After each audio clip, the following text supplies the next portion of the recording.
You can't afford that dress. The words cut through the air like a blade. A few shoppers nearby turned their heads, their eyes bouncing from the red satin gown to the trembling girl holding it.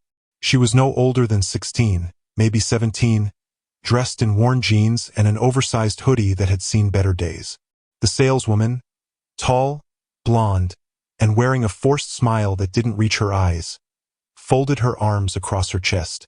The girl's hand froze midair, still holding onto the hanger. For a moment, she didn't move, didn't breathe. Her name was Alyssa Carter, and she had never felt so small. The saleswoman leaned closer, lowering her voice just enough for others to still hear. Honey, that dress costs more than your phone bill. Be realistic. We don't allow customers to try things on if they can't pay for them. Gasps whispered through the boutique. Alyssa's cheeks burned red, her heart hammering in her chest. The store was silent except for the faint music playing over the speakers. And then, a man's voice came from behind her. Deep, calm, but sharp enough to slice through the tension. Is that how you speak to all your customers? Everyone turned. The man was dressed simply. Dark jeans, white shirt, clean-cut beard. But there was something about him. His presence alone shifted the air. The saleswoman straightened, her smirk faltering. Alyssa turned slightly, her eyes wide. She didn't know him. Not yet. And she definitely didn't know that the stranger standing behind her was one of the richest men in the city. Before anyone could say another word, he stepped forward, picked up the same red dress and said quietly, "She'll take it." The saleswoman blinked. "Yes, sir." He smiled faintly. "You heard me." Alyssa's lips parted, her voice shaking. "Wait, sir, But the man simply looked at her and said, "Don't worry about it. Some lessons need to be taught the hard way." And as the entire store fell silent again, no one knew that this moment was only the beginning of something much bigger, something that would change all of their lives. We share powerful stories that uncover hidden truths and challenge perspectives. Subscribe to stay updated, share to keep others safe, and comment where you're watching from. Earlier that morning, Alyssa had woken up in a small apartment on the south side of Chicago. The morning light slipped through the thin curtains, painting the walls gold. Her mom, Denise Carter, was already gone for work, leaving a note on the kitchen table. "Left early. There's cereal in the cabinet. Be good. Love you, Mom." It was Saturday, and Alyssa had promised her best friend Tiana that they'd go window shopping downtown. Tiana had dreams of becoming a fashion designer, while Alyssa, quiet, book-smart, and soft-spoken, mostly tagged along to keep her company. Their bus ride into the city was filled with laughter. They made jokes about the people on board, shared earbuds, and took turns guessing the price of the fancy clothes they'd see later. "Girl," Tiana said, adjusting her curly hair and her phone camera, "we're gonna walk into those boutiques like we belong there. You hear me? Shoulders back. Confidence." Alyssa laughed. "You mean lie to myself for an hour?" "Exactly." When they arrived downtown, the air felt different. Busier, sharper, filled with the sounds of honking cars and chatter from people who looked like they had somewhere important to be. The two girls wandered into a row of glass-front boutiques, each one smelling like expensive perfume and soft jazz. Then they found it, the boutique that would change everything. It was called Maison Elise, and inside, mannequins wore gowns that looked like they belonged on movie stars. One in particular caught Alyssa's eye, a flowing red satin dress with a jeweled waistline that sparkled under the lights. She stopped in front of it, her mouth slightly open. Tiana followed her gaze and whistled. "That dress is screaming your name." Alyssa shook her head. "That dress costs more than our rent." "Doesn't matter. You'd look good in it, though. Like, prom queen good." Alyssa smiled shyly but couldn't pull her eyes away. For a few seconds, she imagined herself wearing it. Standing tall, confident, radiant. It was just a silly daydream. But sometimes, daydreams are what keep people going. That's when the saleswoman approached. Her name tag read Melissa. She had the kind of practiced smile that looked polite but carried judgment behind it. "Can I help you?" she asked sweetly, eyeing them from head to toe. Tiana smiled. "We're just looking, thank you." Melissa's gaze stopped on Alyssa. Oh, that dress? That's part of our premium line. I don't think it's in your price range. Alyssa blinked, unsure how to respond. Excuse me? Melissa gave a light laugh, as if she was being kind. I just mean, it's very expensive, sweetheart. Maybe check the sale rack at the back. Tiana frowned. You don't even know what she can afford.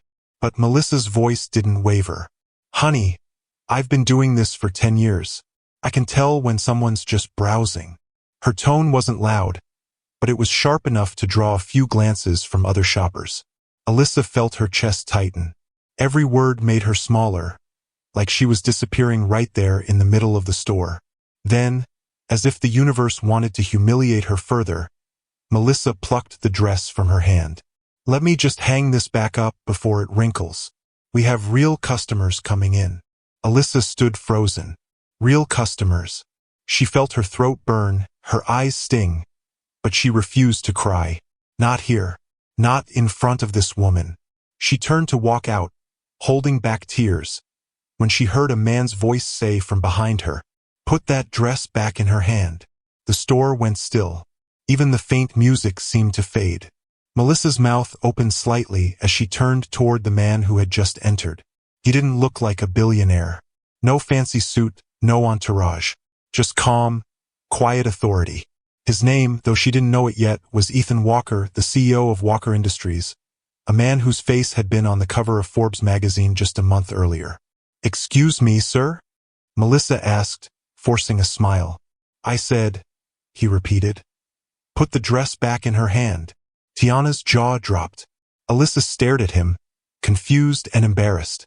Melissa let out a nervous laugh. Sir, she can't possibly afford. Did she say she couldn't? Ethan interrupted. Melissa hesitated. Well, no, but then you just made an assumption. The man took the red dress gently from her hands and handed it to Alyssa. Here, try it on. Alyssa's voice trembled. I don't think.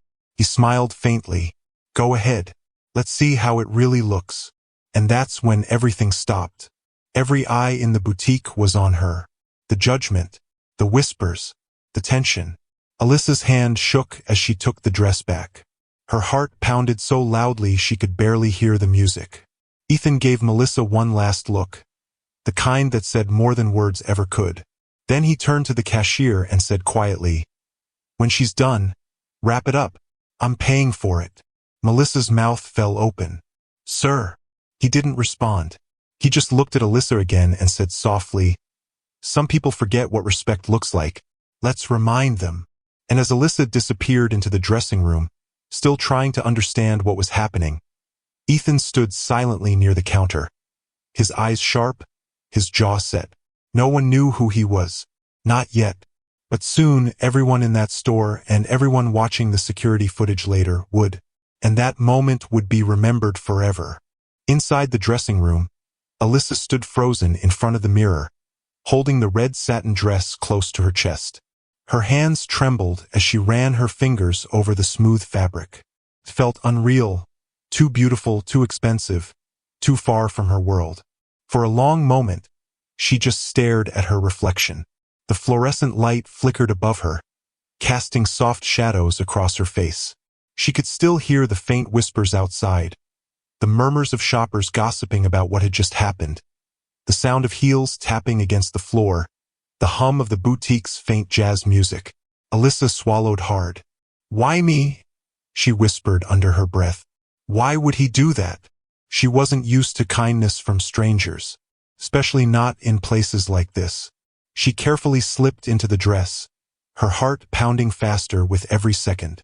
When she finally turned to face the mirror, her mouth parted slightly in disbelief. For the first time in her life, she looked beautiful. The red satin hugged her figure perfectly. The jeweled waistline shimmered every time she moved. She looked nothing like the girl who had walked into that store wearing a faded hoodie and sneakers. A shy smile crept across her lips, then quickly faded when she remembered where she was, and who was waiting outside. Meanwhile, in the boutique, the atmosphere remained thick. Ethan Walker stood by the counter, arms folded, eyes calm but watchful. Melissa, The saleswoman pretended to organize a rack of clothes, though her face was flushed. Tiana, unable to contain herself, stepped closer to him. Thank you for what you did back there. Ethan looked at her, his expression softening. You don't have to thank me. No one deserves to be treated that way. She didn't even do anything wrong, Tiana said, shaking her head. We were just looking around. I know, Ethan said simply. But sometimes people see what they want to see. Tiana frowned. You mean, because she's black? Ethan didn't answer right away. He just sighed and looked around the boutique. I mean, because people like that saleswoman forget what humanity looks like when they judge by what's on the outside. Melissa pretended not to hear, but her hands tightened on the hangers. Then the curtain to the dressing room rustled. When Alyssa stepped out, the room went silent again. The girl who had walked into that store, nervous, shy, uncertain, was gone. What stood there now looked like someone who belonged on a magazine cover. The red dress gleamed under the store lights. Her hair fell loosely around her shoulders, and her brown skin glowed against the satin. Even Melissa, who had just mocked her minutes ago, couldn't find words to say. Tiana gasped. Girl, you look amazing. Alyssa's cheeks flushed. I don't even recognize myself. Ethan smiled slightly. You shouldn't doubt what was already there. The dress didn't make you beautiful. It just showed everyone else what was already true. His tone was calm, but the words hit her deep. For the first time in a long while, Alyssa felt seen. Not as a poor girl from the South Side, not as someone to be pitied, but as a person who mattered. Melissa, however, quickly found her voice again. Sir, if she's finished, we'll need to put that dress back. Ethan turned his gaze on her, steady and sharp. No, you'll wrap it up. Sir, I really can't do that unless... He pulled out his wallet and placed a black card on the counter. You can. Melissa's words died in her throat. She glanced at the card and her eyes widened. She had seen one before, a Centurion card, the kind only the ultra-wealthy carried. Suddenly her tone changed. Of course, sir. Right away. Tiana bit her lip to keep from laughing. Now she's moving fast.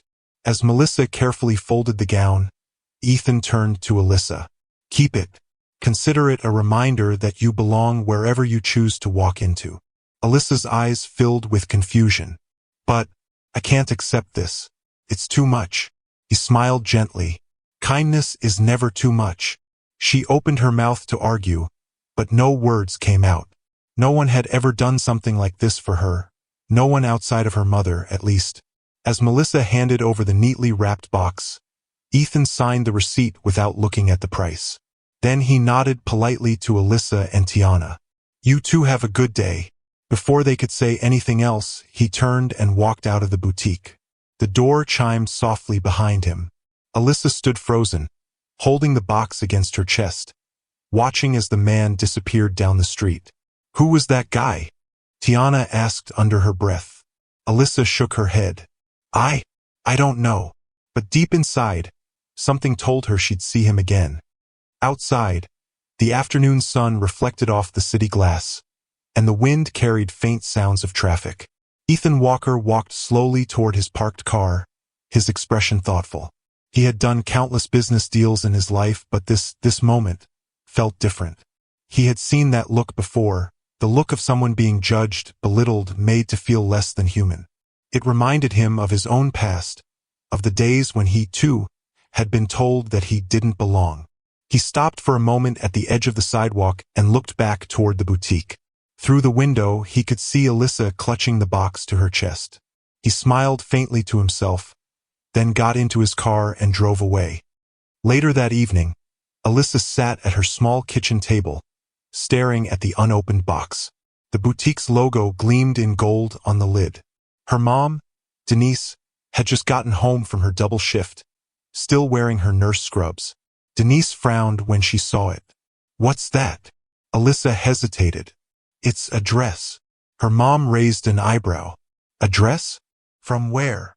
Maison Elise, Alyssa said quietly. Denise blinked. The one downtown? Baby, those dresses cost a fortune. How? Alyssa told her everything. The shopping trip, the saleswoman, the man who stepped in. By the time she finished, Denise's eyes were wide. And you're telling me this man just paid for it? Alyssa nodded slowly. Her mom leaned back in her chair, shaking her head. There are still good people out there, huh? Alyssa smiled faintly. Yeah, I guess so. But even as she said it, she couldn't shake the feeling that there was something more to that man. Something she didn't understand yet.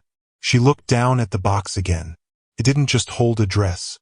It held a memory, one she knew she'd never forget.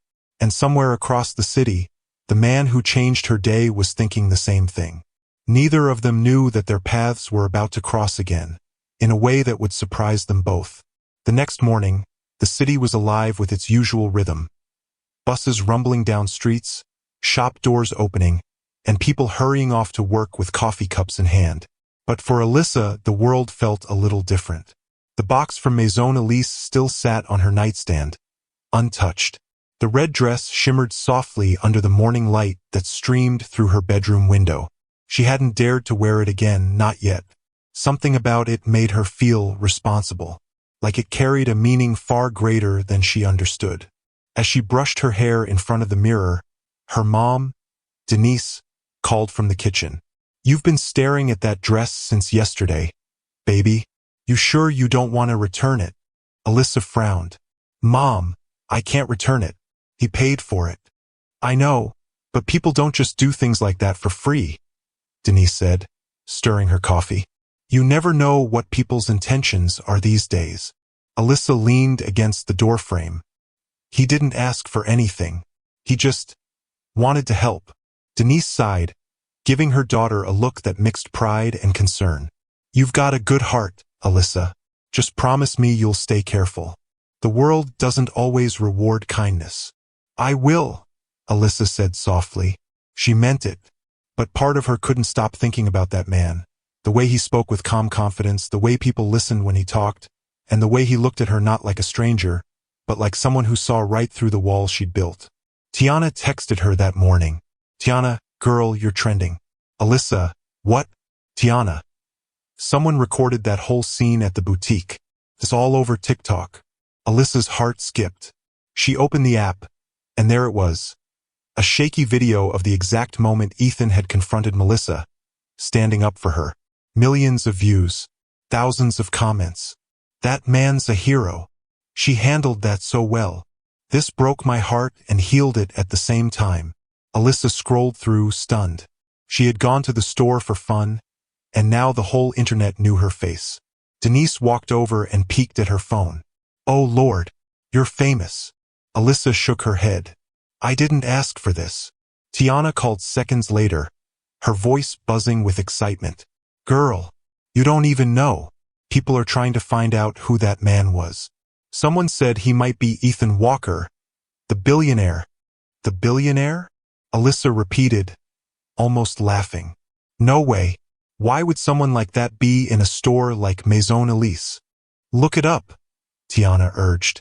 I'm serious. Curiosity won. Alyssa typed his name into Google. Ethan Walker, CEO of Walker Industries. A photo popped up, the same calm face, the same eyes. She froze. It was him. Her heart thudded against her chest. Oh my God, she whispered. It's really him. Tiana squealed through the phone. I told you. Girl, that man is worth billions. And he stood up for you. Alyssa didn't know what to feel. Grateful? Shocked? Overwhelmed? Maybe all three. Across the city, in a sleek corner office on the 45th floor of Walker Industries, Ethan sat at his desk, staring at the same video that had gone viral overnight. His assistant, Lydia, stood nearby, holding a tablet. It's everywhere, Lydia said. You're being called the billionaire who stood up for the girl in red. Ethan exhaled slowly. That's not exactly what I had in mind. Public relations is loving it, Lydia continued. It's humanizing, powerful. People are calling for you to meet the girl publicly. Maybe an interview together. He shook his head. No, she's just a kid. She doesn't need the spotlight on her. Lydia gave a knowing smile. Maybe, But you made a lot of people believe in kindness again. Ethan leaned back in his chair, watching the video again. The way Melissa's face changed. The way Alyssa looked lost and scared. He'd seen that look before, years ago, in the mirror. "Find out her name," he said finally. Lydia hesitated. "Are you sure?" "Yes, but quietly." By noon, Alyssa was on her way to her part-time job at a local coffee shop downtown. The shop, Bean Street, sat just a few blocks from the same boutique where everything had happened. When she walked in, her coworker Marcus, a college student with a quick grin, called out, "Yo, superstar, you got rich dudes defending you now." Alyssa rolled her eyes, blushing. "Please don't start." Marcus chuckled. "Hey, I'm just saying, if that billionaire ever comes here for a latte, I'm charging double." She laughed lightly and tied her apron, trying to ignore the curious looks from customers who seemed to recognize her. Around 2 in the afternoon, while she was cleaning the counter, the bell above the door jingled. "Welcome to Bean Street." Alyssa began automatically, then stopped. Standing at the entrance, dressed simply in a dark jacket and jeans, was Ethan Walker. Her heart skipped. For a second, she thought she was imagining it. But when he gave that faint, polite smile, the same one from the boutique, she knew it was really him. She froze, speechless, as Marcus nudged her with a grin. I think that's your customer." Ethan walked up to the counter. "Medium black coffee, please," he said, his voice calm as ever. Alyssa fumbled with the coffee cup. You didn't have to come here." He smiled. "I was in the neighborhood." "Sure you were," Marcus muttered under his breath, earning a light elbow from Alyssa. As she poured the coffee, her hands trembled slightly. "Everyone's talking about you online," she said quietly. "About what you did." "I know," Ethan said, "but I didn't do it for attention." She nodded. "I know that." He studied her for a moment. "You okay with all this attention? The videos, the interviews people are asking for?" She shook her head. "Not really. I didn't ask for it. I just wanted a normal day." He gave a faint smile. "Fame doesn't ask for permission." She placed the cup on the counter. "Here's your coffee." He slid a folded piece of paper toward her. "My office address. If things ever get too loud, or if you need help, come see me." She looked down at it, unsure what to say. "Why are you helping me?" Ethan paused. "Because once someone helped me, and it changed everything." Before she could ask more, he nodded politely and walked out, leaving her staring at the door. Marcus leaned in. "You know that man just dropped a billionaire's business card on the counter, right?" Alyssa exhaled, still stunned. "Yeah, I noticed." She turned the card over in her hand, the embossed Walker Industries logo catching the light. She didn't know it yet, but that card was about to pull her into a world far beyond anything she'd ever imagined. A world of opportunity, secrets, and a truth that would shake her to her core. If you're enjoying this story, please subscribe to the channel. Your support keeps us motivated and reminds us that our stories are making a difference in people's lives. For the next few days, Alyssa couldn't stop thinking about that card. She carried it everywhere, slipped inside her backpack, folded neatly between the pages of her notebook. The words Walker Industries gleamed each time she glanced at it. She traced the letters with her fingertip like they held some kind of secret. At night, she'd lie awake replaying everything that had happened. The boutique, the red dress, the coffee shop, the man who'd appeared twice in her life, uninvited yet strangely protective. Why would a billionaire even remember her name? By Friday afternoon, she still hadn't told Tiana about the card. She wasn't sure why. Maybe she didn't want to sound foolish, or maybe part of her was afraid this strange connection would disappear if she said it out loud. After school, she worked her shift at the coffee shop again. The bell jingled. Each time it did, her heart jumped, half expecting to see Ethan's face again. But it was never him, just customers ordering lattes, scrolling on their phones, living their ordinary lives. When her shift ended, she took the long way home, walking through the downtown streets just as the sun dipped low. The glass buildings glowed orange and gold. She stopped at a park bench, pulled out the card again, and stared at the address printed in bold silver letters. Walker Industries, 4250 Grant Avenue, Chicago, Illinois.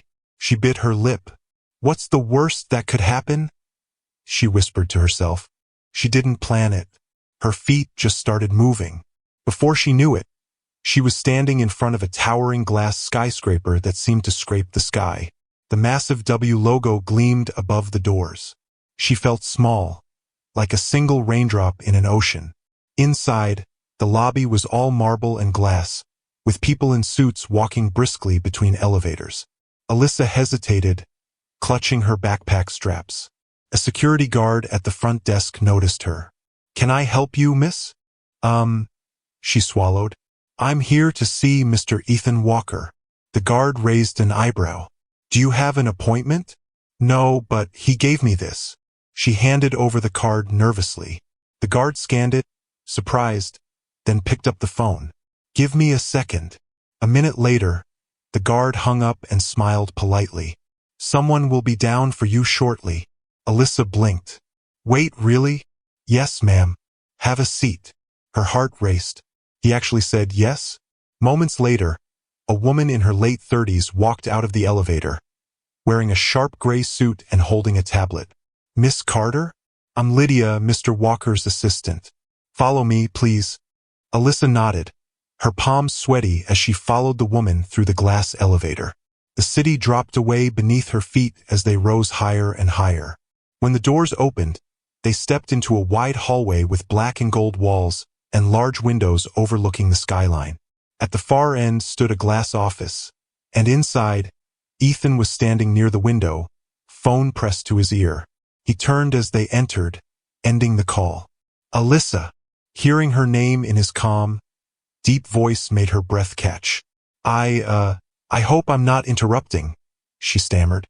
"Not at all," Ethan said with a small smile. "I'm glad you came." He gestured toward a seat, and she sat down slowly, clutching her backpack on her lap like a shield. "You didn't have to come," he continued. "But since you did, I'm guessing you have questions." She nodded, her voice quiet. "Why me? Why help a random girl in a store?" He walked around his desk and leaned against it, crossing his arms. "Because I saw myself in you." Alyssa frowned. "In me?" Ethan's eyes softened. "When I was your age, I couldn't afford much either. My mom worked 2 jobs. We used to walk by shops like Maison Elise and dream about buying just one nice thing. One day, someone showed me kindness. That moment changed everything. It reminded me I was worth something. Yesterday, I saw someone who needed that same reminder." A lump formed in Alyssa's throat. You didn't even know me." "I didn't need to," he said gently. "Sometimes you don't need to know a person's story to do the right thing." They sat in silence for a few seconds, the city humming softly outside. Then Ethan tilted his head. "But I didn't just call you here to talk about that." Alyssa blinked. "You didn't." He opened a drawer and pulled out a folder. "My assistant looked into your background, not to invade your privacy, but because your face looked familiar." Her heart skipped. "Familiar? How?" He slid the folder across the table. Inside was a photo, an old one, faded with time. It showed a woman in a nurse's uniform standing beside a hospital bed, smiling. Alyssa gasped. "That's my mom." Ethan nodded slowly. "Denise Carter, right? She worked at St. Luke's Hospital about 17 years ago." Alyssa's hands trembled. "How do you know that?" Ethan looked out the window for a moment before answering. "Because that woman saved my mother's life." Alyssa's breath caught. "What?" He turned back toward her. "My mom was in an accident years ago. She was in critical condition. Your mother was her nurse, stayed by her side for 3 days straight. She didn't even go home. I never forgot her face, or her kindness." Alyssa stared at him, stunned into silence. "I wanted to thank her back then," he continued quietly. "But life moved fast. I built my company, traveled constantly. And then one day, I saw you in that boutique, and I recognized something in your eyes. The same calm strength she had." Tears welled up in Alyssa's eyes. "So you helped me because of her?" Ethan smiled faintly. Partly, but also because you deserved better. Just like she did. The air in the room felt heavier, filled with something unsaid, something deeper than chance. Ethan walked to his desk and picked up a small silver card. There's a mentorship program I run for young students who show promise but lack opportunity. I think you'd be a perfect fit. It's fully funded education, guidance, internships. It could open doors for you. Alyssa's jaw dropped. You're offering me that? He nodded. Yes, and not because I pity you. Because you remind me what strength looks like when life tries to break you. Her throat tightened. I don't even know what to say. Say yes, he said simply. For a moment, she couldn't speak. Then she smiled through tears. Yes. Ethan nodded, satisfied. Good. We'll start next week. Lydia will send the details. Alyssa stood slowly, gripping the straps of her backpack. Mr. Walker? Yes. Thank you. For everything. He smiled. You can call me Ethan. She laughed nervously, wiping a tear from her cheek. Okay, Ethan. As she walked out of his office, her heart raced. Not from fear, but from hope. The kind she hadn't felt in a long time. But as the elevator doors closed, Ethan's expression shifted. He turned back toward the window, his reflection staring back at him. Because deep down, he knew there was something he hadn't told her yet. Something about that hospital, that night, and her mother's past that would change everything once Alyssa found out. The next morning, Maya woke up with a strange mix of excitement and nerves twisting in her stomach. The events of yesterday replayed in her mind like a movie. How the saleswoman humiliated her, how the billionaire had stepped in, and how the entire store had fallen silent. She didn't even know his name yet. All she could remember was his calm, deep voice and the way he looked at her. Not with pity, but with respect. As the morning sun slipped through her thin curtains, she sat on the edge of her bed, brushing her hair in silence. Her phone buzzed on the nightstand. A message popped up from her best friend. Ava. Girl. You are all over the internet. Did you see the video? Maya froze. What video? She whispered to herself. She clicked the link Ava sent. The headline read, You can't afford that dress. Saleswoman mocks teen. Billionaire defends her. Her heart raced. The thumbnail showed her standing awkwardly in front of the mirror, her reflection trembling as the saleswoman sneered, and the mysterious man stood beside her. The video had over 2.8 million views. She covered her mouth in shock. Scrolling through the comments, she saw hundreds of strangers defending her. She handled it with so much grace. That man's reaction was everything. People still treat others like this? Unbelievable. Maya didn't know whether to smile or cry. She hadn't planned to become some kind of viral symbol for injustice. She just wanted a dress for prom. Her mom called from the kitchen. Maya, breakfast. She took one last look at her reflection and whispered, Okay. Deep breaths. It's just a video. It'll pass. But it didn't. When she got to school, whispers followed her down the hallway. Some smiled warmly, others stared with curiosity. A few even congratulated her like she'd won something. But not everyone was kind. As she opened her locker, Brooke, one of the popular girls, smirked from down the hall. So, Maya, I heard you've got a billionaire boyfriend now. You must really know how to shop. Her friends laughed behind her. Maya shut her locker quietly, refusing to look at them. Don't let her get to you, Ava whispered, walking beside her. I'm fine, Maya lied. Just wish people would stop talking about it. At lunch, the cafeteria buzzed louder than usual. The story had even made local news. One of the teachers pulled her aside and asked if she'd be comfortable talking about her experience with discrimination at the next school assembly. Maya politely declined. She didn't want to be a symbol. She just wanted to go back to being invisible. But by that evening, things took another turn. Her mom was sitting on the couch watching the evening news. Maya dropped her backpack by the door and froze when she heard her name on TV. And the teenager, Maya Williams, who was insulted at a luxury boutique, has become the face of online discussions about classism and racial bias in retail. Many are praising the mystery man who stepped in, identified as Ethan Cole, the billionaire founder of Cole Industries.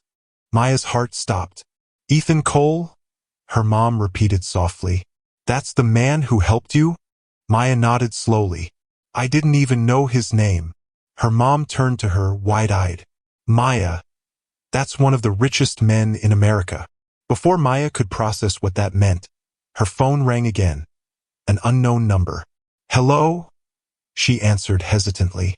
A woman's polite voice came through. Good evening. Is this Maya Williams? Yes, who's this? This is Chloe from Cole Industries. Mr. Cole would like to meet you again privately. He was very moved by what happened. Maya blinked, speechless. Meet me? Yes, if you're comfortable. He'd like to invite you and your mother to dinner tomorrow evening. Maya looked at her mom, who was now watching her intently. Where? Her mother asked. At his residence in Lakeview Heights, Chloe replied. We'll send a car to pick you up. Maya's throat felt dry. Everything was moving too fast. She wanted to say no, to hide from the world until everyone forgot her name, but part of her was curious. Why would someone like him want to see her again? That night, sleep was impossible. She kept replaying the saleswoman's cruel laughter in her head, Ethan's calm voice defending her, and now this, the chance to actually talk to him. Her mom sat beside her on the bed. Sweetheart, maybe this is a good thing. Maybe he wants to help. But remember, stay true to who you are. Don't let money or fame change you. Maya nodded. I won't, Mom. I promise. The next evening, a sleek black car pulled up outside their small apartment. The driver, dressed in a dark suit, opened the door politely. Ms. Williams. Maya's heart thudded as she stepped in with her mother. The car seats were soft leather, the kind she'd only seen in magazines. They drove through the city until the buildings turned into hills, and then, there it was, a mansion. White stone, towering glass walls, and fountains that sparkled under the night sky. As they pulled up to the entrance, Maya whispered, This doesn't even feel real. The front doors opened, and Ethan Cole himself stood waiting. He looked even taller in person, wearing a simple black suit. No cameras, no reporters, just him. Maya, he said warmly, stepping forward. I'm glad you came. She managed a small smile. Thank you for everything you did. You don't need to thank me, he said gently. What happened that day should never happen to anyone. He led them into a massive dining room. A long glass table glimmered under golden lights. Servants brought out plates of salmon, vegetables, and warm bread. Maya sat quietly, still trying to take it all in. Ethan turned to her mother. You've raised an impressive daughter. She showed more strength in that store than most adults I've met in boardrooms. Her mom smiled proudly. She's always been that way. Maya lowered her eyes, embarrassed. I just didn't want to cause trouble. Ethan leaned forward. Standing up for yourself isn't trouble. It's courage. There was something in his tone, steady yet kind, that made her look up. For the first time, she saw not a billionaire, but a man who understood what it meant to be judged unfairly. After dinner, he walked them to the door. Maya, he said softly, I have a proposal for you. Something that could change your future. Her heart skipped. What kind of proposal? Ethan smiled slightly. Let's just say I believe in giving opportunities to those who deserve them. Before she could ask what that meant, he added, I'll explain everything tomorrow. The driver opened the door for them, and as the car pulled away, Maya stared out the window, her thoughts spinning. Was this the start of something bigger, or was she walking into something she didn't yet understand? And as the mansion faded into the distance, a single question echoed in her mind. What exactly did Ethan Cole want from her? The next morning would bring the answer. One that would shake everything she thought she knew about kindness, power, and trust. The morning light spilled softly through Maya's curtains, painting golden lines across her room. Her phone buzzed before she could even lift her head from the pillow. It was an email from Chloe, Ethan Cole's assistant. Good morning, Maya. Mr. Cole would like to invite you to his office at Cole Industries today at 3 p.m. A car will be waiting outside your residence at 2:15. Best regards, Chloe. Maya sat up slowly, still dazed from the surreal dinner the night before. She turned to see her mother already standing in the doorway, holding a cup of coffee. "Looks like you've got another invitation," her mom said, smiling faintly. Maya took a deep breath. "Yeah, I saw. I just don't understand what he wants from me. I'm just me." Her mom sat on the edge of the bed. "Maybe that's exactly why he wants to see you. You were yourself even when someone tried to tear you down. People remember that kind of strength, Maya." Her mom's words gave her courage. By early afternoon, she dressed neatly in a white blouse and dark jeans. Nothing fancy, just clean and simple. She wanted to look respectful, but still herself. When the black car arrived, she hugged her mom tightly before getting in. "Don't worry," she said softly. "I'll be fine." The city skyline stretched in front of her as the car glided through downtown. It eventually pulled up in front of Cole Industries, a massive glass tower that looked like it touched the clouds. She craned her neck to take it all in. Inside, everything gleamed: polished marble floors, glass elevators, and people in sharp suits moving like they were in a movie. The receptionist smiled when she saw her. "Miss Williams? Mr. Cole is expecting you. Top floor." Maya stepped into the elevator, her heart pounding. As the doors opened, she was greeted by Chloe, the woman who had called her the day before. "Hi, Maya," Chloe said warmly. "Right this way, please." She led her into a spacious office with floor-to-ceiling windows overlooking the city. Ethan Cole stood near the window, hands in his pockets, looking out over the skyline. He turned when he heard her footsteps. "Maya," he said, smiling. "Glad you could make it." "Thank you for inviting me, sir," she said nervously. "Please call me Ethan." He gestured for her to sit. "I wanted to talk to you because what happened in that store, it wasn't just about a dress. It was about something much bigger." Maya tilted her head slightly. "Bigger?" He nodded. "You showed dignity when someone tried to humiliate you. That kind of grace isn't common. I see people every day who lose their temper over the smallest things. But you stood tall. That caught my attention." She blushed slightly. "I didn't really know what else to do." Ethan smiled. "That's what makes it powerful." He walked around his desk and handed her a folder. "I run a scholarship foundation for young people who show resilience and character. I'd like to offer you one." Her eyes widened.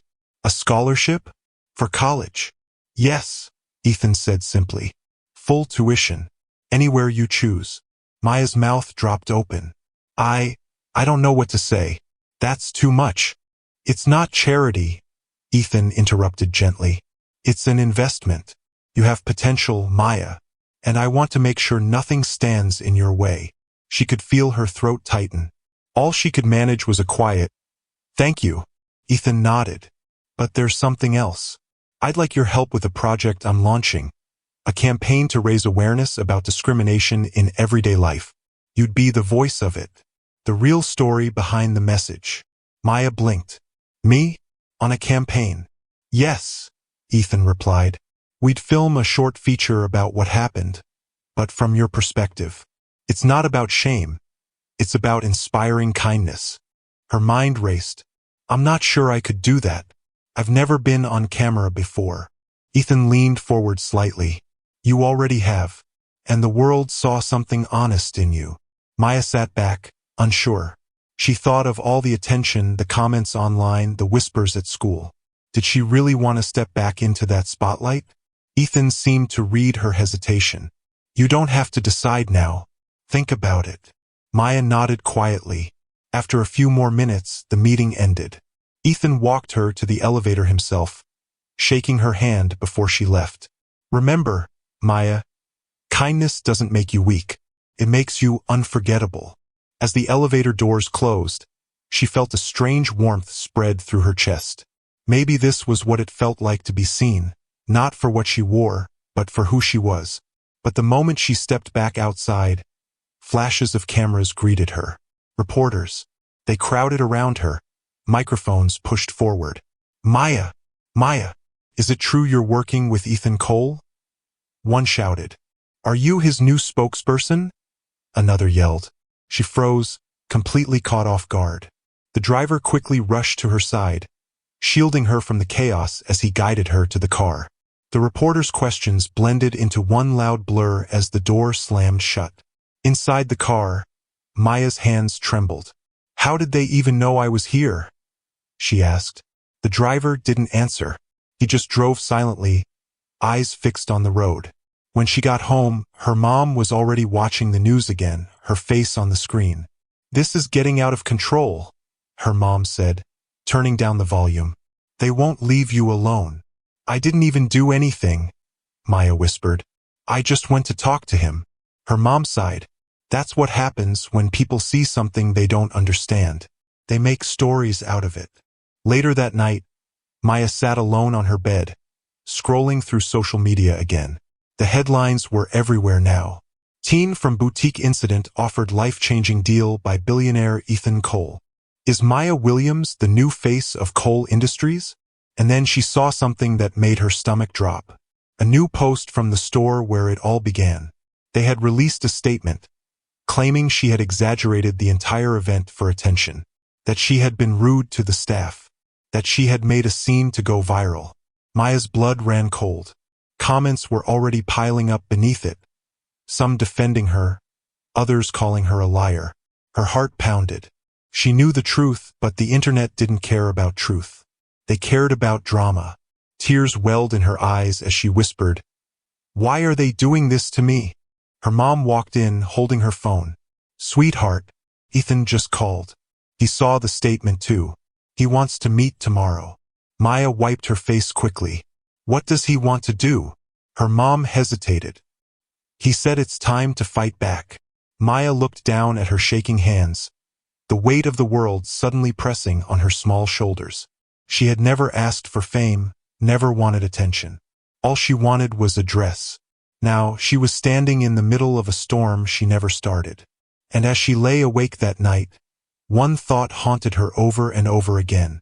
If Ethan Cole wanted to fight back, just how far was he willing to go? Maya hardly slept that night. Every time she closed her eyes, she saw flashes of headlines, reporters, and strangers' faces judging her from behind screens. The more she tried to shut it out, the louder it got. The online noise, the doubt, the lies. By morning, her mom had already brewed coffee and was sitting at the table, scrolling through her phone with a worried expression. "It's getting worse," she said quietly. "The store's post is spreading like wildfire. People are arguing everywhere. Some believe you, some don't." Maya sank into the chair across from her. "I didn't even want any of this, Mom. I didn't ask for people to know my name." Her mom reached for her hand. "I know, baby, but this isn't your fault. You were just standing up for yourself." Before Maya could respond, her phone buzzed. It was Chloe again. "Mr. Cole would like to see you at 11 a.m. at his private office.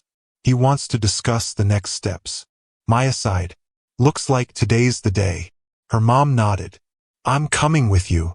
By the time they arrived at Cole Industries, the building's front steps were swarmed with journalists. Security guards formed a wall, guiding Maya and her mom through the crowd. Cameras flashed, questions flew, and someone even shouted, "Did you fake the whole story for attention?" Maya's heart clenched, but she didn't answer. Ethan's security team ushered them through a private elevator to the top floor, far away from the chaos below. When they entered Ethan's office, he was already pacing, a phone pressed to his ear. He looked sharper today, calm, but with a hint of steel in his eyes. "Yes," he said into the phone. "Release the footage. The full footage." He hung up and turned to Maya and her mom. "I'm glad you're here. You both deserve to know what's going on." Her mom spoke first. "They're trying to destroy her reputation. It's not right." Ethan nodded. "It's disgusting. The store hired a PR team to twist the story, but luckily, my security cameras captured everything that day. Every second of what really happened." Maya blinked. "You have the footage?" Ethan smiled faintly. "I make it a habit to document everything that happens during public visits. My team is uploading the video now. Once it's out, the truth will speak louder than their lies." For the first time in days, Maya felt a tiny flicker of relief. Ethan continued, But we need to handle this carefully. You're not just some viral story anymore, Maya. You're becoming a symbol. And people will either build you up or try to tear you down. She frowned. I don't want to be a symbol. I just want things to go back to normal. Ethan sighed softly. I understand. But sometimes we don't get to choose when the world decides to watch us. Just then, Chloe entered with a tablet in hand. Sir, the video is live. Ethan took the tablet, pressed play, and handed it to Maya. On the screen, she saw herself walking into the boutique, nervous but hopeful. Then came the saleswoman, sneering and rolling her eyes. The footage captured every cruel word, every insult, every look of disgust. And then, Ethan appeared, calm and commanding, standing between them. There was no editing, no trickery, just the truth. When it ended, Maya looked up, her voice trembling. So everyone will see this? Ethan nodded. They already are. Meanwhile, across the city, the video spread like wildfire. Within minutes, thousands of people were reposting it, tagging the store, tagging Maya, tagging Ethan. The truth was out, and the backlash was instant. Serves that saleswoman right. Unbelievable. How could anyone treat a kid like that? She deserves an apology. And a job at Coal Industries. The tide had turned. But not everyone was happy. Back at the boutique, the manager stormed into his office, slamming the door. Find out who leaked that footage, he barked at his staff. We're getting sued for defamation if this gets worse. The saleswoman, Heather, her name was, sat pale and shaking in the corner, scrolling through the flood of hate comments under her name. They're ruining my life, she whispered. It was just a joke. I didn't mean. But the internet didn't care. That afternoon, Ethan called a press conference. He invited Maya to stand beside him. At first, she refused. I can't face them, she said quietly. All those cameras, all those people.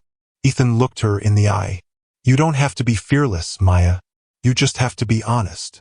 Something in his voice steadied her. So at 2 p.m., they stood side by side on a small stage inside the Coal Industries atrium. Reporters filled the room, microphones pointing toward them like a sea of curious eyes. Ethan spoke first. The truth matters. And today we're showing you exactly what happened to Maya Williams. She was judged, insulted, and humiliated because of how she looked. And that's unacceptable in any store, in any city, in any country. The room was silent except for the clicking of cameras. Then he turned slightly toward Maya. Would you like to say something? Her heart pounded, but she stepped up to the microphone. Her voice shook at first but grew stronger with every word. I didn't want this attention. I didn't want to be known for being insulted. But I also didn't want to stay quiet while someone treated me like I didn't belong. No one should ever make you feel small for wanting something beautiful. No matter who you are or what you look like. A wave of quiet swept through the room. Even the reporters seemed moved. Ethan placed a reassuring hand on her shoulder as the flashbulbs lit up again. When the conference ended, they returned to his office. Maya exhaled shakily. I can't believe I just did that. Ethan smiled. You didn't just do it. You owned it. Her mom hugged her tightly. I'm so proud of you, sweetheart. Just then, Chloe entered again, looking concerned. Sir, there's something you need to see.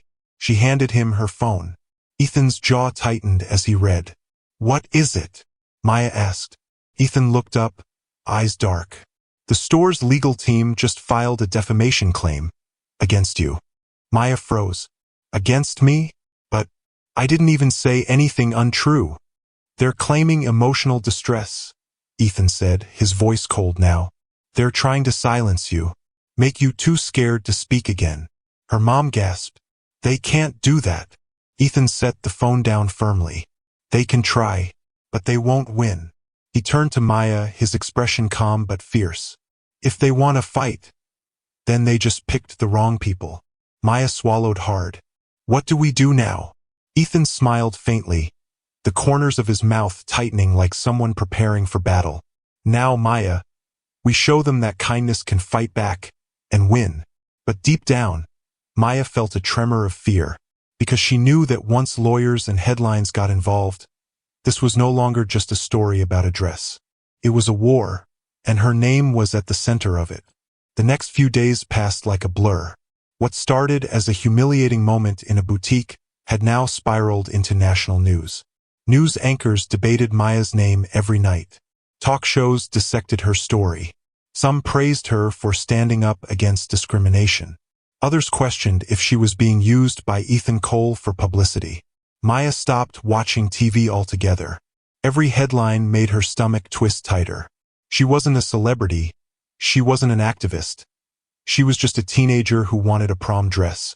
But now, everything was out of her control.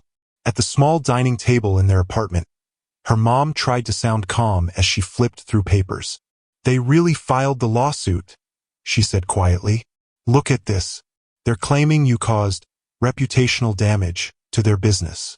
Maya frowned. "They embarrassed me in front of everyone, and now they're saying I hurt them?" Her mom nodded grimly. "It's twisted. But don't worry. Ethan said his lawyers are handling everything."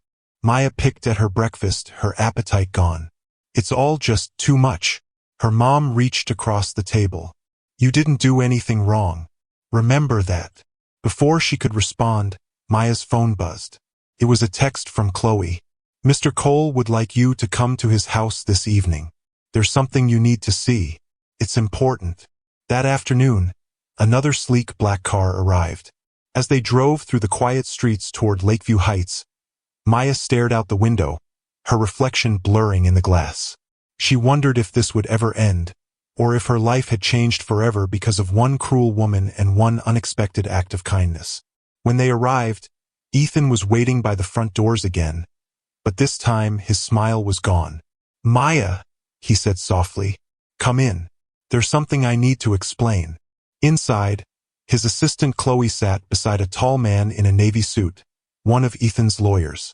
A laptop was open on the table, and several printed documents were spread out. Ethan gestured for Maya and her mom to sit. "The store's lawsuit is weak. They're accusing you of defamation, but we have the full video showing what really happened. They don't stand a chance in court." "Then why do they sound so confident?" Maya asked. "Because," Ethan said grimly, "they're not trying to win. They're trying to scare you. They're hoping you'll back down before the case even reaches a judge." Maya's mother crossed her arms. "They picked the wrong family to scare." The lawyer cleared his throat. "Mr. Cole intends to countersue. We'll file a case for racial discrimination, emotional distress, and defamation on your behalf." Maya blinked in surprise. "You're suing them back?" Ethan nodded. "Not out of revenge, but for justice. What happened to you shouldn't happen to anyone else. And they need to learn that actions have consequences." Maya stared down at her hands. "I don't want to ruin anyone's life," she said quietly. "Even hers. I just want it to stop." Ethan's voice softened. "Maya, standing up for yourself isn't ruining someone's life. It's reclaiming your dignity." Her mom squeezed her shoulder. "He's right, sweetheart." Maya nodded slowly, though a lump formed in her throat. She'd never imagined being part of something this big. A courtroom battle, lawyers, national attention. She was just trying to survive it. After the meeting, Ethan asked her to walk with him outside. The evening sky was fading into purple, and the fountain lights shimmered across the driveway. "I know this feels heavy," Ethan said, his voice calm, "but sometimes the hardest things we go through lead us somewhere we're meant to be." Maya glanced at him. "Why are you helping me so much? You don't even know me." He smiled faintly. "Maybe because I see something in you that reminds me of myself. When I was younger, I had nothing. People judged me for where I came from. I had to fight for every bit of respect I have today." Maya's eyes softened. "You too." He nodded. "Different battles, same feeling.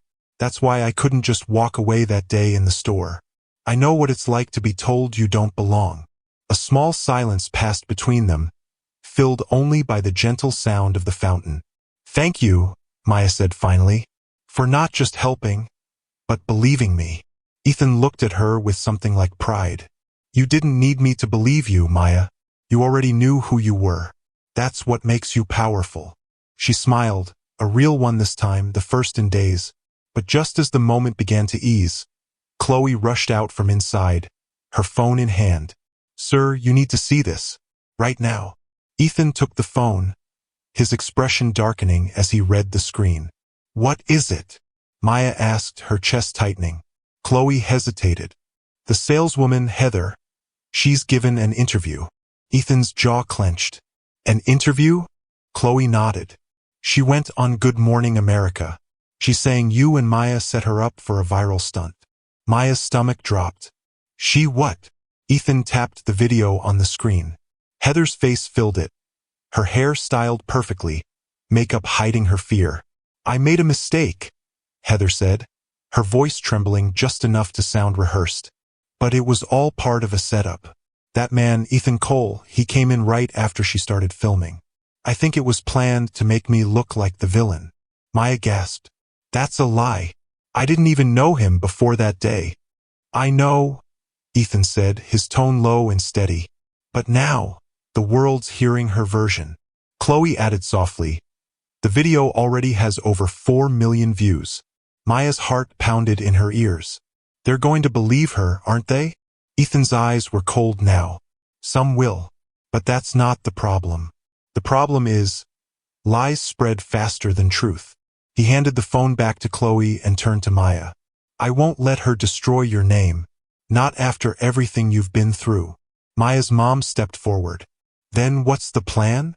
Ethan's voice was firm now, his confidence returning like armor. "We fight back. But this time, not just with lawyers, with truth." "How?" Maya asked. Ethan met her gaze. "We tell your story your way. I want you to record an interview, raw, real, and honest. No scripts. Just you." Maya hesitated. "But won't that make things worse? What if people think I'm just trying to stay in the spotlight?" Ethan shook his head. "This isn't about fame.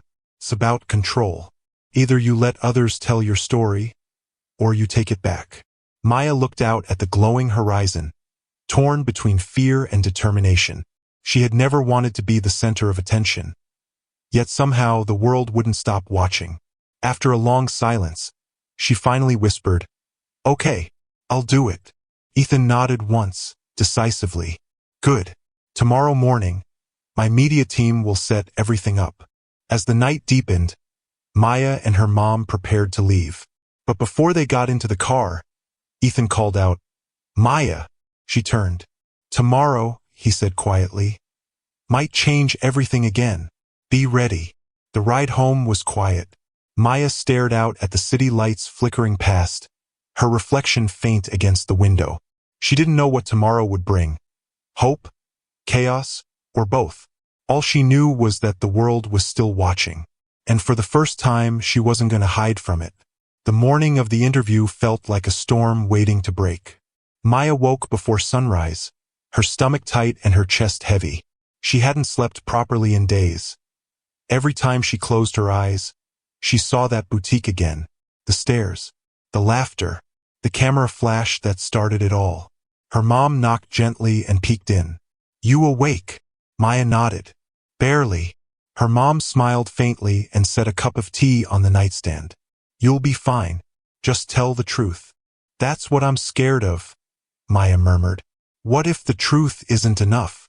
Her mom squeezed her shoulder. "Then say it anyway. You can't control what people believe. You can only control what you stand for." Downstairs, a sleek black car waited again. Chloe stepped out, holding a clipboard. "Good morning, Maya."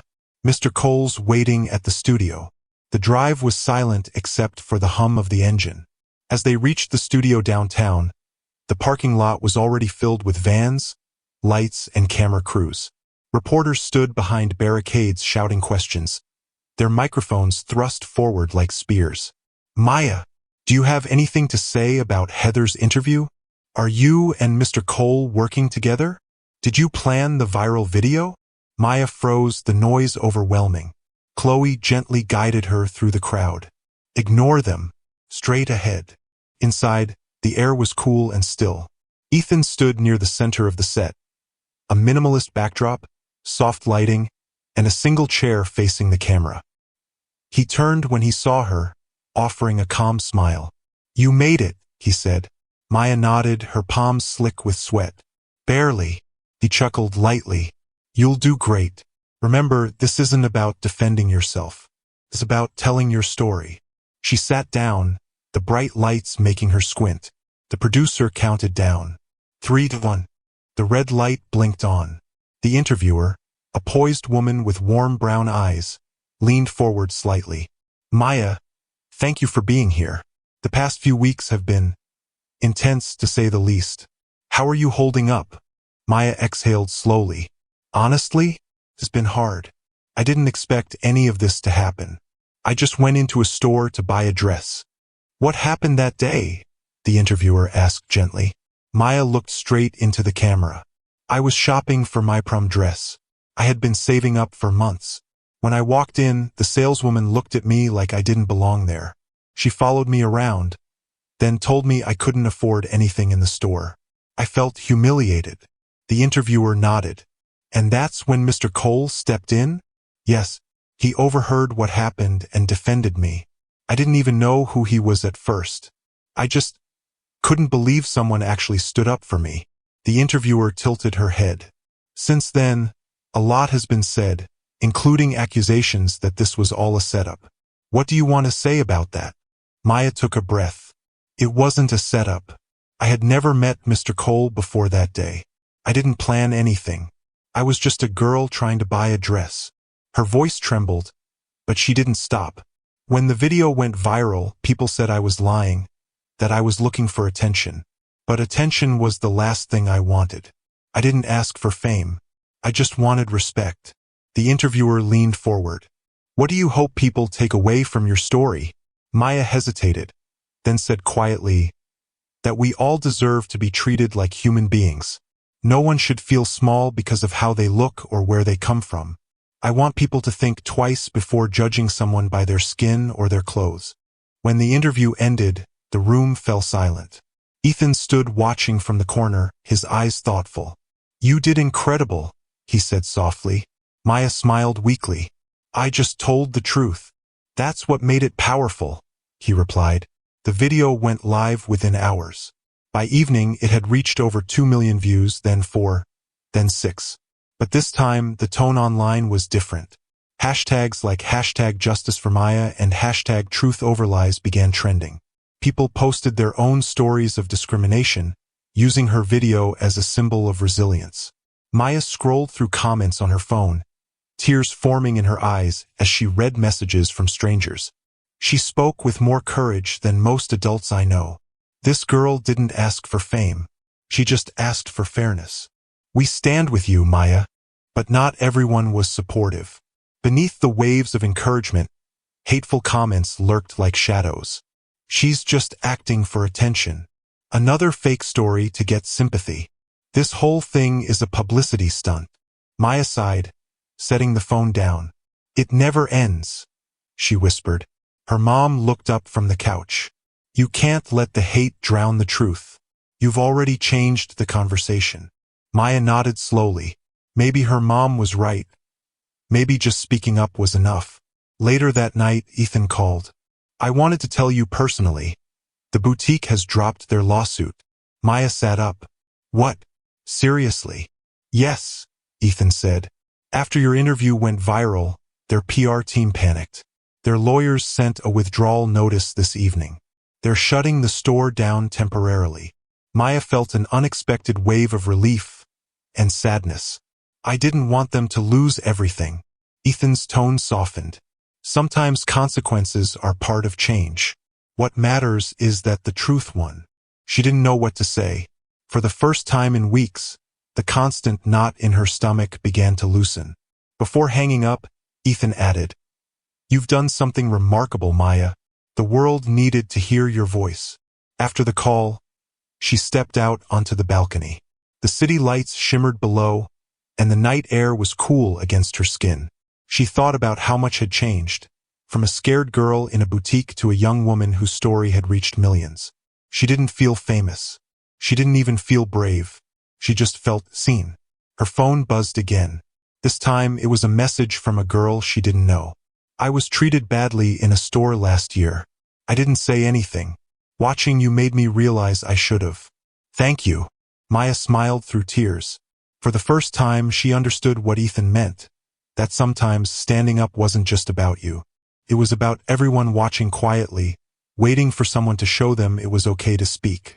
As she looked out at the skyline, a small sense of peace settled in. The story wasn't over. There would still be noise, headlines, opinions. But she wasn't afraid anymore. Tomorrow she'd go back to school. She'd face whispers, questions, maybe even judgment. But this time she knew who she was.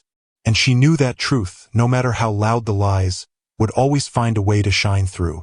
The following Monday morning, Maya stood at her front door staring at her reflection in the glass.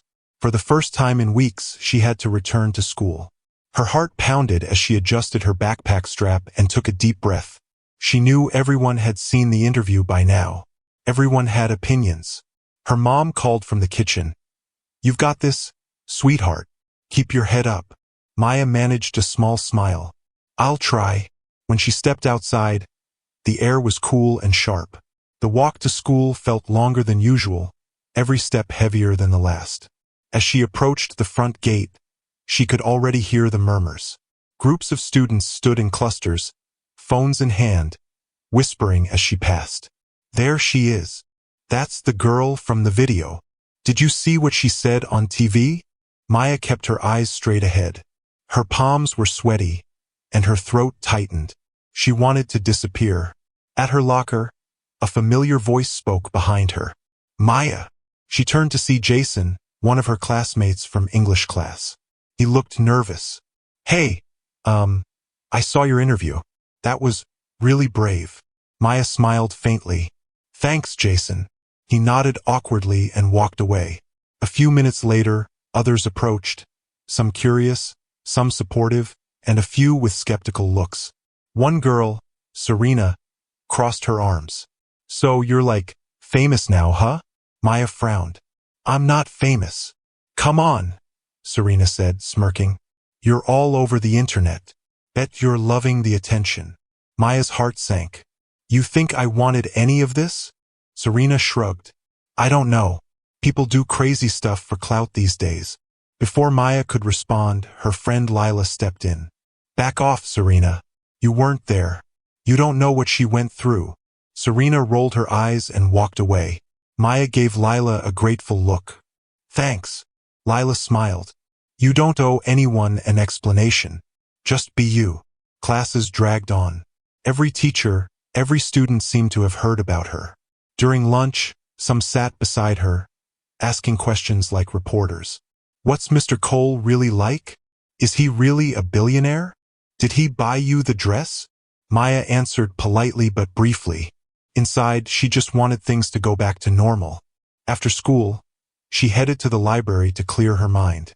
As she walked in, she noticed an older woman struggling to carry a stack of books to the counter. Without hesitation, Maya hurried over. "Here, let me help you," she said. The woman smiled warmly. "Thank you, dear. These old hands aren't what they used to be." Maya carried the books and set them down. The woman adjusted her glasses. "You're Maya, aren't you? The girl from the video." Maya nodded shyly. The woman's eyes softened. "What you did took courage. The world needs more kindness like yours." Maya blinked in surprise. "Kindness? I didn't do anything special." "Oh, but you did," the woman said gently.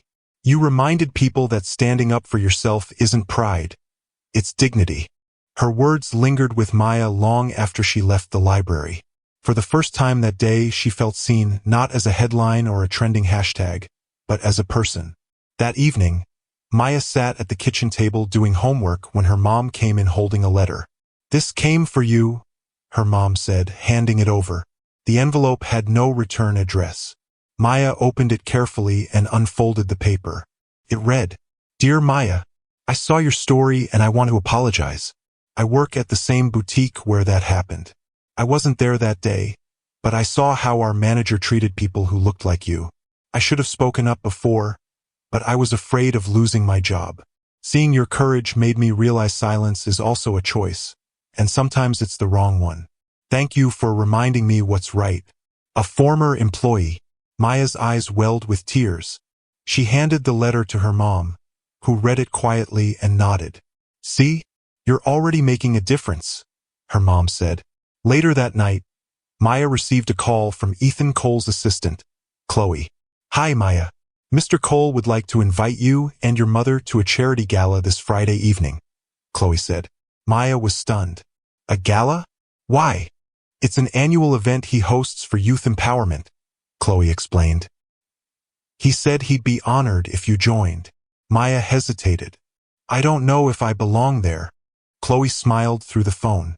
"Maya, after what you've been through, you belong anywhere you choose to be." The next few days passed quickly. By Friday, Maya found herself standing in front of her mirror again, this time wearing the same dress that started it all. Ethan had returned it to her after the store closed down. Her mom's voice broke through her thoughts. "You look beautiful." Maya smiled nervously. "I hope I don't trip on the red carpet." Her mom laughed softly. "Just be yourself." At the gala, the atmosphere was dazzling. Chandeliers glittered overhead, and soft music played in the background. Maya clutched her mom's hand as they walked in. People whispered as they recognized her. But this time, the looks weren't cruel or mocking. They were admiring. Ethan approached, dressed sharply in a black suit. "Maya, Mrs. Thompson, I'm so glad you came." Her mom smiled warmly. "Thank you for inviting us, Mr. Cole." Ethan turned to Maya. "You look wonderful.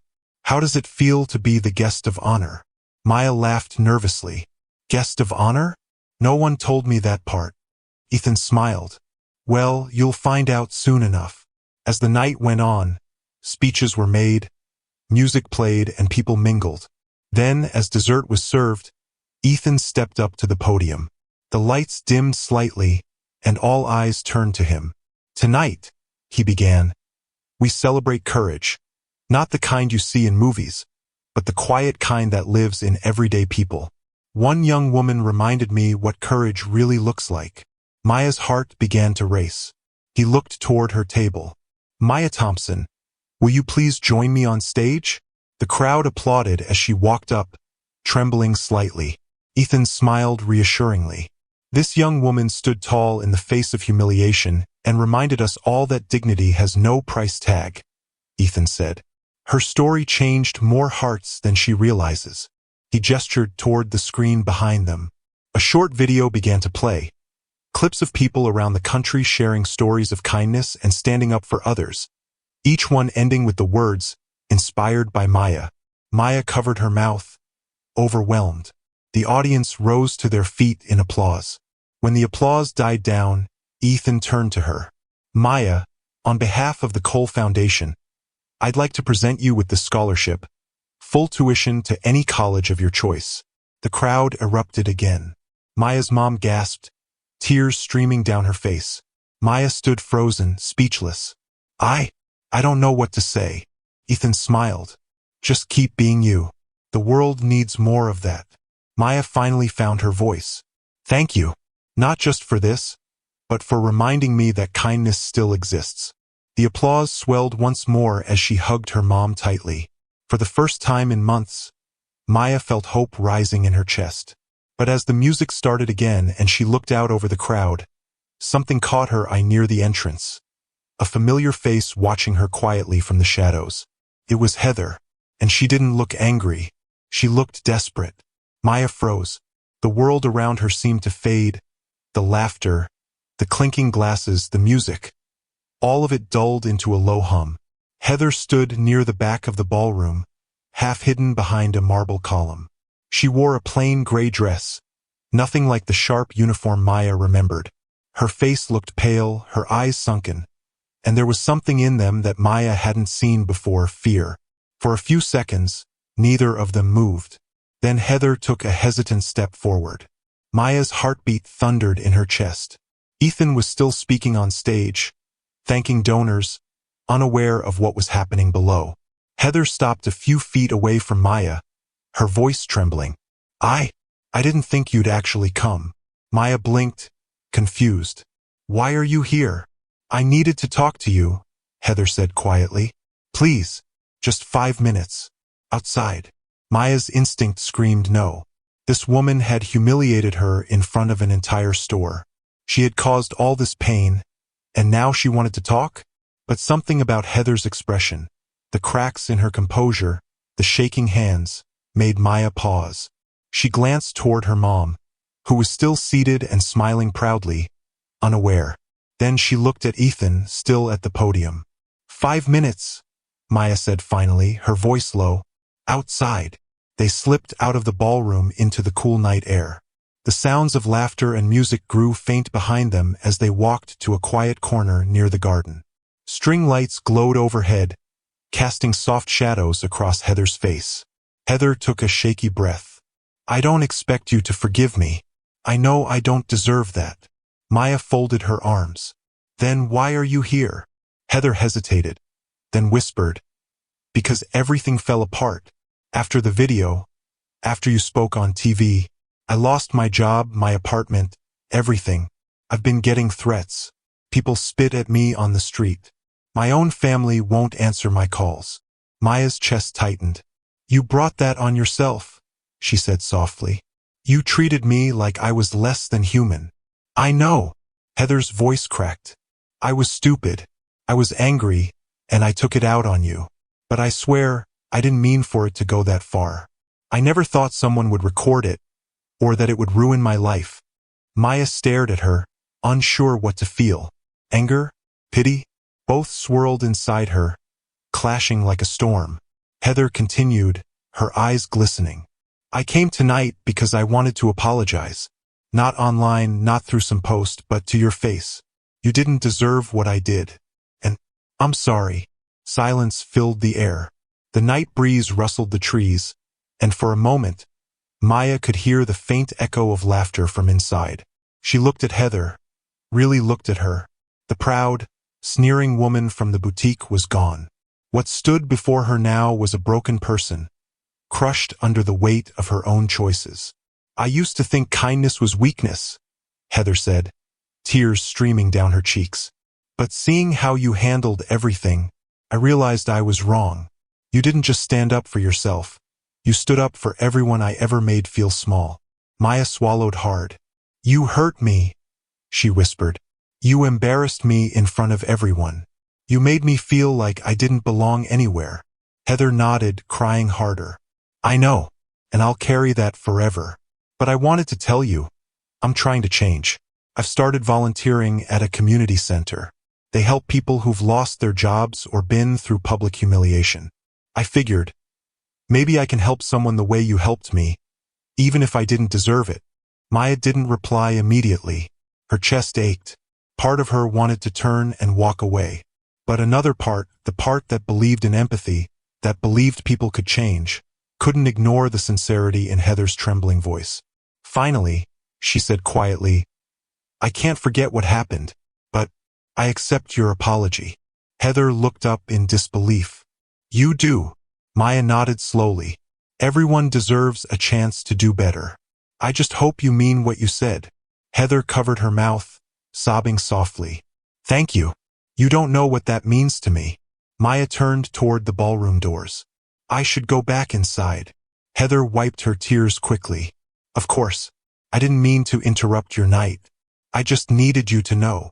As Maya walked away, Heather called out, her voice barely above a whisper. You're stronger than I ever was. Maya paused but didn't turn around. I just learned that kindness doesn't make you weak. It makes you unbreakable. She walked back into the ballroom, her heart heavy but lighter somehow. Inside, the music was playing again. Her mom was chatting with guests, and Ethan was laughing near the dessert table. He turned when he saw her. Everything okay? Maya hesitated, then nodded. Yeah, just needed some air. Ethan smiled softly, sensing there was more to it but choosing not to press. You handled yourself tonight like a pro. The scholarship announcement already made headlines. Maya smiled faintly. Great. More cameras. He chuckled. Comes with the territory, I'm afraid. But his expression shifted slightly as he looked at her. Maya, I need to tell you something. You've inspired more than just students. After tonight, several business leaders came to me. They want to start a program, one that focuses on diversity in hiring and training. All because of you. Maya blinked. Because of me? Yes, Ethan said. Your story made them realize change starts with seeing people differently. You gave them that perspective. Maya felt a warmth spread through her chest. I didn't think one person could do that. Most people don't, Ethan said. But then someone like you comes along and proves them wrong. Later, as the gala ended and guests began leaving, Maya and her mom waited near the exit for their car. Ethan approached one last time, shaking Maya's hand. I'm proud of you, Maya. You've handled everything with grace. Thank you, Mr. Cole, she said sincerely, for everything you've done. He smiled. Remember, courage isn't about never being afraid. It's about standing tall when you are. As Maya and her mom drove home, the city lights blurred past the window. Her mom reached over and squeezed her hand. You did good tonight. Maya smiled tiredly. It feels like a dream. It's not, her mom said softly. You earned every part of it. Maya gazed out at the skyline. For months, she had been trapped in a nightmare. One that started with a cruel comment and ended with something she never expected. Forgiveness, hope, and a second chance. But deep down, she sensed there was still one more chapter to this story. Something unfinished. Because sometimes, when the world finally quiets down, that's when the next storm begins. And Maya could feel the wind shifting already. The room went silent, the kind of silence that presses against your chest. Every eye in the boutique turned toward the sound of that deep, commanding voice. The saleswoman froze, her lips still parted mid-insult, as the man in the tailored navy suit stepped forward. He was tall, composed, and carried an air of quiet authority. His face was familiar, almost too familiar. The security guard immediately straightened up, recognizing him before anyone else. Mr. Winston, sir, he stammered, his voice trembling slightly. The name rippled through the store like a wave. Winston, as in Elias Winston, the billionaire philanthropist who owned a chain of luxury brands across the country, including Celeste Couture, the very boutique where this humiliation had taken place. Mr. Winston, the saleswoman said quickly, trying to recover her composure. I didn't see you come in, sir. I was just trying to make sure the merchandise is handled properly. This girl, Elias held up a hand. Just that small gesture made her stop talking. This girl, he said, his tone low and controlled, was doing nothing wrong. He turned to Maya, who was standing stiffly, her hands trembling as she tried to hold back tears. Are you all right? He asked gently. She nodded, unable to speak. The saleswoman opened her mouth again. Sir, I said enough, Elias interrupted. His voice sharpened, his calm cracking slightly. You judged her before you even knew her name. A crowd was forming near the back of the store now, other customers pretending to browse while clearly listening. The boutique's manager rushed out from the office, confusion on her face. Mr. Winston, I didn't know you were visiting today. I wasn't, he replied. But it looks like I came just in time. He looked around the boutique, his gaze sweeping over the staff, the customers, the scene frozen in shame. Then, with deliberate slowness, he looked back at the dress in Maya's hands. How much is that dress? He asked the saleswoman. $3,200, she stammered. Elias nodded. Good. Then we'll take it. Maya asked softly, still unsure of what was happening. Elias smiled faintly. Yes, but not for me. It's yours. Her eyes widened. Mine? He reached into his pocket, pulled out a sleek black card, and handed it to the cashier. Wrap it up nicely, he said. And while you're at it, ring up everything else this young lady might want to try on. The saleswoman blinked. Sir, are you sure? I don't repeat myself, Elias said firmly. The air felt different now, electric. Maya's mouth fell open as she tried to process what had just happened. Sir, you don't have to. I know I don't, Elias said, his voice softening. But sometimes people need to be reminded that kindness costs nothing, and prejudice can cost you everything. He turned back to the saleswoman. Consider this a lesson. And as for your position here, his eyes locked on hers. You can consider it over. Effective immediately. The woman's face went pale. Mr. Winston, please. I didn't mean. Save it, Elias said, turning away. You embarrassed a customer in my store because of her skin color. That's something I don't tolerate. The manager stepped forward, nodding quickly. Yes, Mr. Winston. I'll handle it. The saleswoman's mouth opened and closed, but no words came. She grabbed her purse from behind the counter and stormed out, her heels clicking against the marble floor like gunshots.